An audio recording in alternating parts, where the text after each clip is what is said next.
Salam sejahtera untuk kita semua. Terima kasih atas kesempatannya, Pak. Perkenalkan, nama saya Panjiananda Lumbanturuan dari Prodi Informatika dengan NIM 11S24044. Pada kesempatan kali ini, saya akan menjelaskan tugas praktikum pemrograman prosedural week ke-10 mengenai reusable unit and indirection. Pada tugas praktikum ini, kita memiliki petunjuk umum dengan mengerjakan tugas dengan struktur file modular, di mana terdapat file header, file.c, dan main.c. Kemudian menggunakan fungsi, parameter pointer, dan pengolahan array atau string. Kemudian pada code harus disertai dengan komentar code, uji coba, dan analisis. Tugas yang pertama yaitu mencari nilai minimum dan maksimum dari array, dibuat dalam bentuk file modular dan terdapat pointer. Untuk contoh input-output ada di sini. Dan fungsi utama nanti kita gunakan pada file header yaitu void cari min max. Langsung saja masuk ke code-nya. Di sini array state.h saya menamai file header-nya sebagai array state.h, di mana hashtag if not def array state.h dan define array state.h ini mencegah duplikasi saat include berkali-kali. Kemudian kita menambahkan fungsi utama yang tadi, void cari min max, sebagai fungsi untuk mencari nilai maksimum dan maksimum dalam array, di mana nanti pointer ke variabel untuk menyimpan nilai minimum, kemudian pointer ke variabel untuk menyimpan nilai maksimumnya. Kemudian setelah kita ada deklarasi fungsi, kita mendefinisikan fungsi.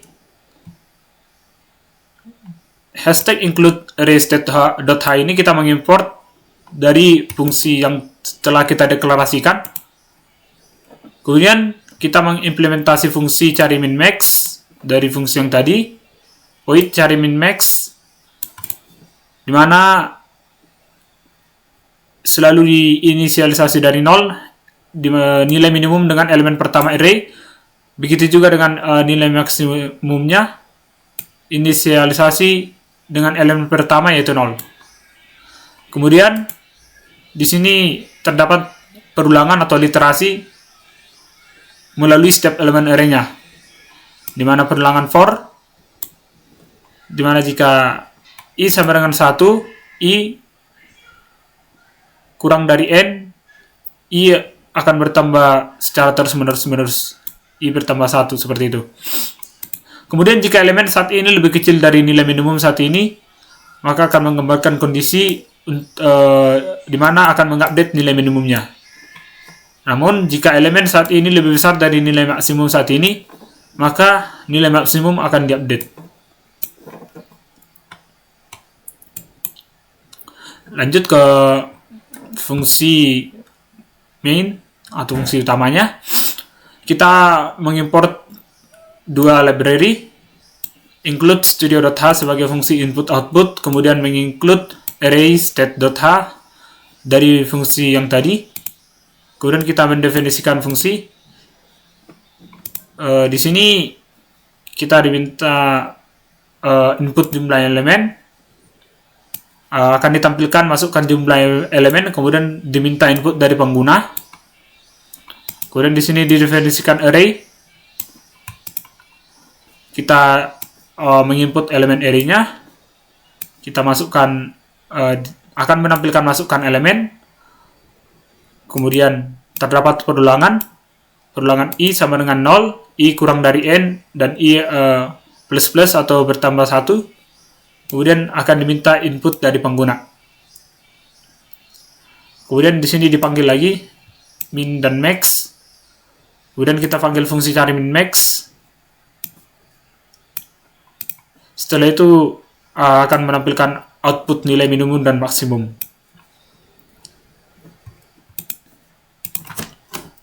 Kemudian kita akan menjalankannya.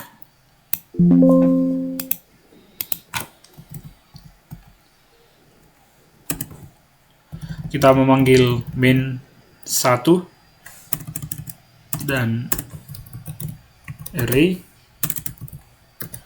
fungsi yang telah kita definisikan.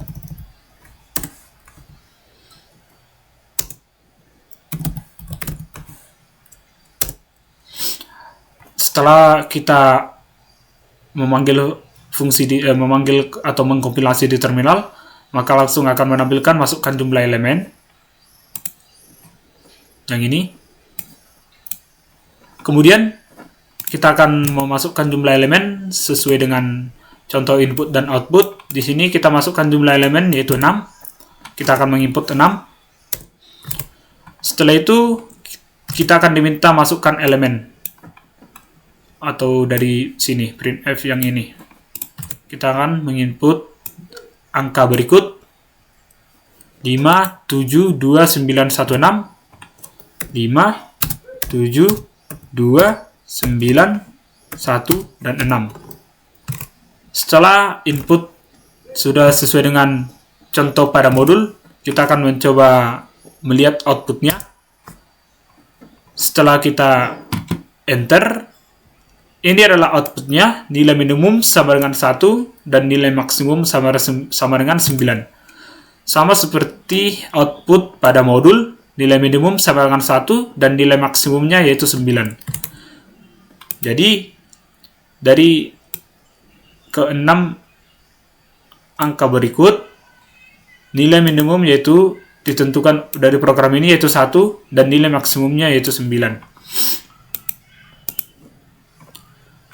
Kemudian dapat kita membuat contoh lain. Kita akan mencoba dengan 6 elemen. Namun kita akan mencoba elemen dengan angka seperti ini.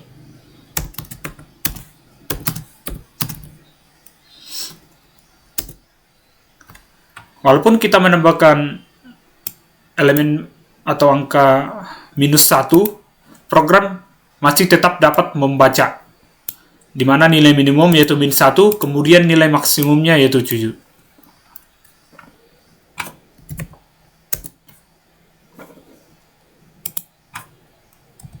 Lanjut ke tugas yang kedua.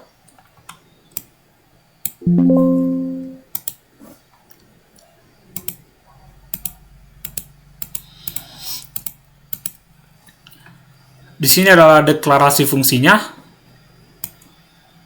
Untuk kedua fungsi ini untuk mencegah duplikasi saat include berkali-kali. Kemudian fungsi utama yang juga terdapat. Untuk fungsi utama ini kita mendefinisikannya. Kemudian fungsi untuk mencetak daftar nama, yaitu ini point cetak nama, yang akan menerima array pointer ke string dan jumlah nama. Setelah itu kita akhiri.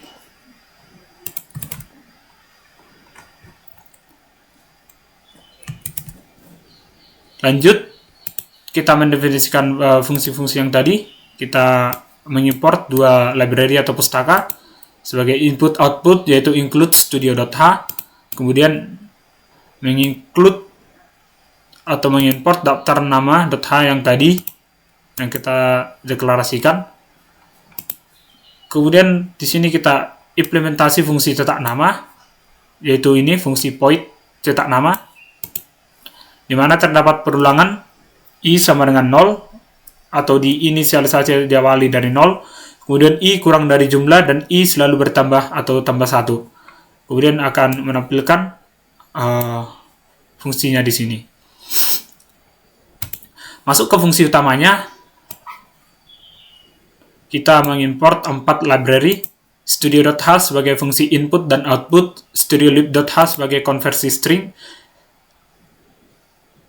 kemudian include string.h dan include daftar nama.h atau dari header yang telah kita deklarasikan. Kemudian masuk ke fungsi utama, jumlah berbentuk integer. Setelah itu kita akan diminta untuk menginput jumlah nama, maka akan menampilkan masukkan jumlah nama, kemudian diminta input dari pengguna. Setelah itu di sini terdapat get char untuk membersihkan new line dari buffer yang timbul ketika kita menginput seperti itu. Kemudian alokasi memori untuk array pointer. Di sini kita mengalokasikan memori untuk array pointer berbentuk char. Kemudian terdapat perulangan for, di mana integer i diawali atau diinisialisasi dari 0, dan i kurang dari jumlah yang telah kita input tadi, dan i selalu bertambah dengan 1. Kemudian kita mengalokasi memori untuk setiap nama dengan 49 karakter. Kemudian kita meminta input, kita menampilkan input seperti ini, nama kemudian inputan dari user. Kemudian di sini kita menggunakan fgets untuk membaca input nama. Di sini kita menggunakan fgets agar bisa membaca seluruhnya dibanding dengan scanf yang tidak dapat membaca spasi. Kemudian kita menggunakan strcspn untuk menghapus nilai yang muncul. Setelah itu akan dicetak di sini daftar nama akan ditampilkan, nama dan jumlah. Kemudian untuk membebaskan memori yang telah dialokasikan, kita menggunakan perulangan for, di mana integer i diawali atau diinisialisasi dari 0, kemudian i kurang dari jumlah, dan i selalu bertambah dengan 1. Kemudian kita akan mengcompile di terminal. Kita akan mencoba menjalankannya di terminal.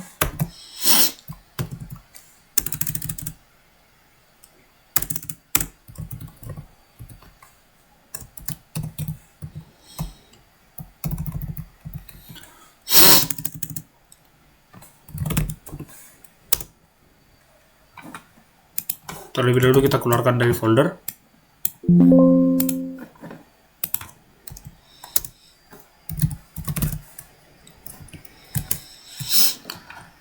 Untuk contoh input dan output dari tugas yang kedua mengenai array pointer dan modularisasi, kita input dan outputnya seperti ini. Masukkan jumlah nama.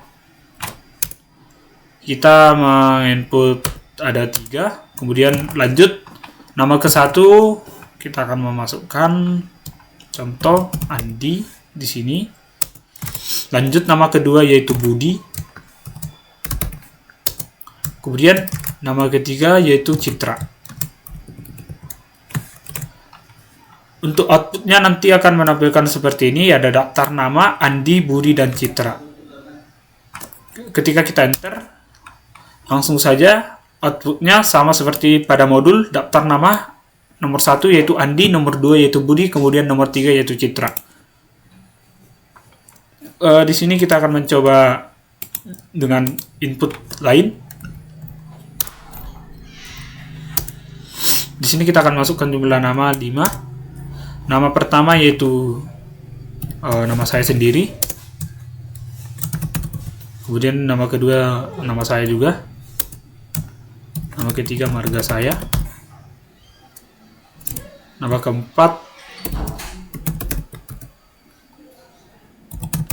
pemrograman. Kemudian nama kelima prosedural. Ini adalah outputnya. Jadi tidak selalu 3 yang dapat kita input, kita juga dapat menginput 5 nama di sini, dan seperti ini outputnya.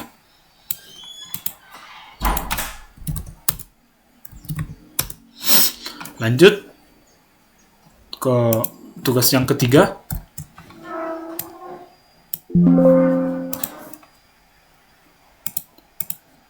Ini adalah tugas yang ketiga, mengenai menyalin dan membalik string menggunakan pointer.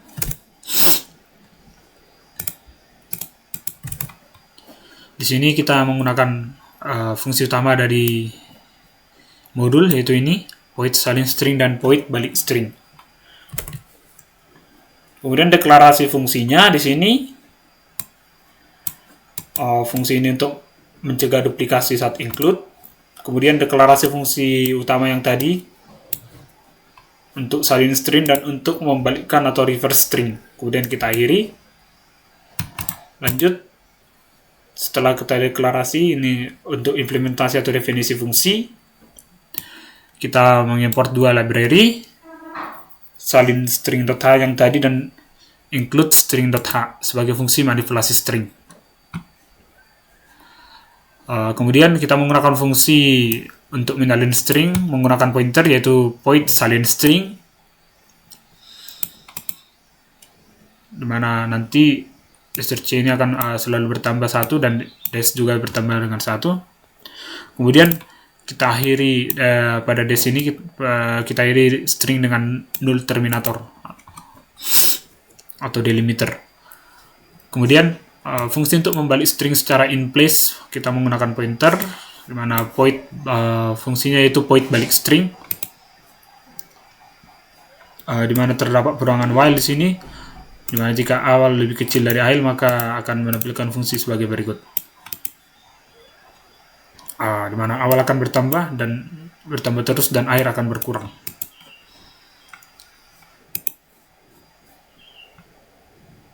Lanjut pada fungsi utama, kita mengimport dua library, studio.h sebagai fungsi input output dan salin string.h sebagai header file yang tadi, fungsi yang tadi.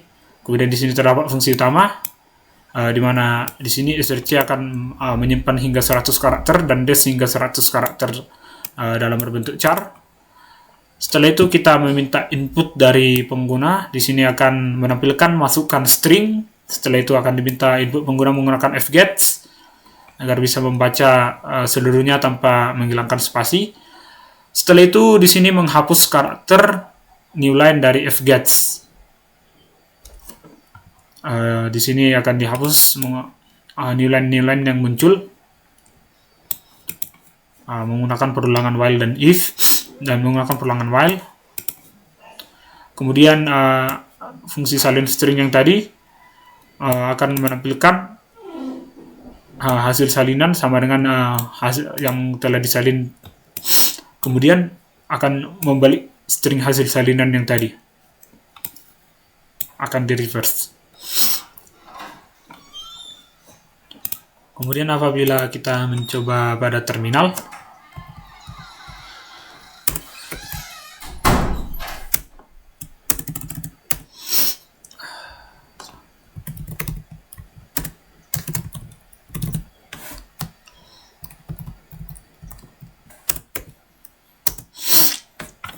kita keluarkan dari folder dulu.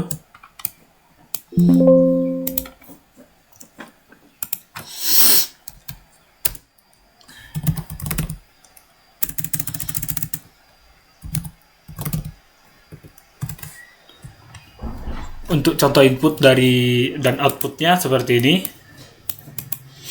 kita akan memasukkan string elektro, akan ditampilkan masukkan string. Masukkan string, kita menginput elektro di sini. Setelah itu akan memunculkan outputnya, yaitu hasil salinan dan setelah dibalik. Hasil salinannya yaitu elektro, kemudian setelah dibalik yaitu orkele. Kemudian kita akan mencoba inputan yang lain.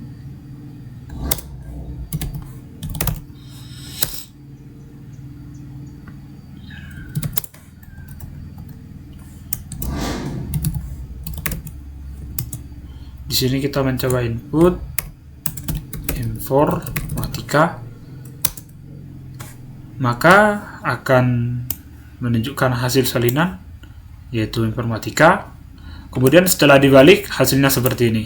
Ini adalah hasil dari salinan yang setelah dibalik atau informatika yang tadi apabila dibalik.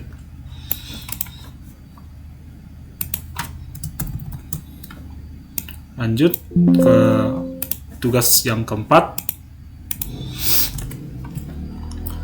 Pada tugas yang keempat ini diminta untuk menyimpan dan mengelola matriks dengan pointer ke array. Kita membuat input matriks 2 dimensi dengan ukuran tetap 3x3. Kita akan menggunakan fungsi integer total matrix. Kemudian berikut adalah contoh input outputnya. Di sini kita akan mencoba, terdapat 3 file sebagai deklarasi fungsi, mencegah duplikasi saat include. Kemudian ini adalah fungsi tadi yang pada modul atau fungsi utamanya, berfungsi untuk menghitung total seluruh elemen matriks 3x3. Jadi fungsi ini berfungsi untuk menghitung matriks yang berukuran 3x3. Kemudian kita akhiri. Setelah itu lanjut kita implementasikan, kita definisikan, kita mengimpor library yang telah kita buat sendiri tadi, include matrix.h. Kemudian di sini fungsi untuk menghitung total seluruh elemen matriks yaitu 3x3 yang tadi kita menggunakan integer total matrix, di mana nanti menerima pointer ke matriks dan jumlah barisnya juga. Dan diawali dari 0.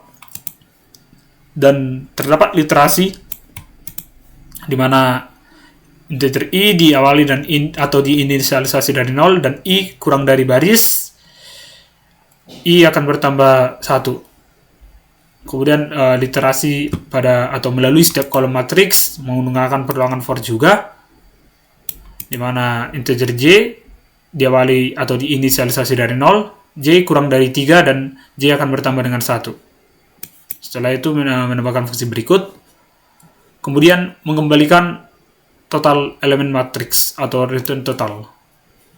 Masuk ke fungsi utamanya, kita mengimpor 2 library, studio.h sebagai input dan output, kemudian matrix.h, library yang telah kita buat, kemudian fungsi utama, kita mendeklarasikan matriks dengan berukuran 3x3, array 3x3x3.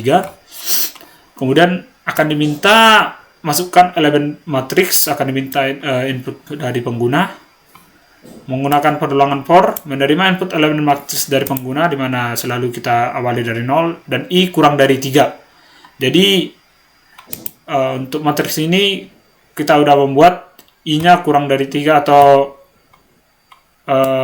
hingga 3 dan i selalu bertambah dengan 1. Kemudian akan diminta input dari pengguna. Setelah itu akan kita panggil fungsi total matrix untuk menghitung total elemen matriks, dan akan ditampilkan total elemennya dan akan dikembalikan fungsinya. Kita akan mencoba tugas 4 ini pada kompilasi di terminal.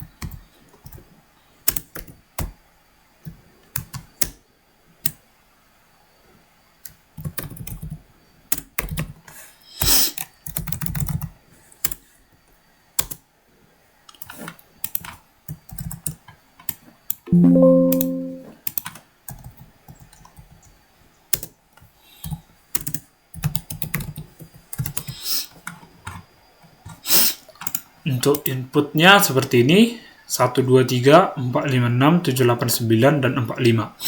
Dan hasil outputnya 45, total elemennya. Kita akan mencoba, kita akan memasukkan 1, 2, 3, kemudian 4, 5, 6, kemudian 7, 8, 9. Nah, setelah kita menginput, maka akan menampilkan total elemen dari ini jumlahnya, yaitu 45. Apabila kita enter, maka outputnya sama seperti pada modul, yaitu total elemen 45. Di sini kita akan mencoba dengan output lain.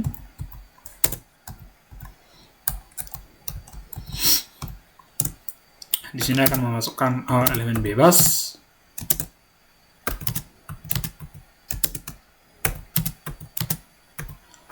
Ini adalah output inputan dari saya sendiri, dan akan menampilkan output 11, total elemen sama dengan 11 karena jumlah dari matriks ini elemennya berjumlah 11.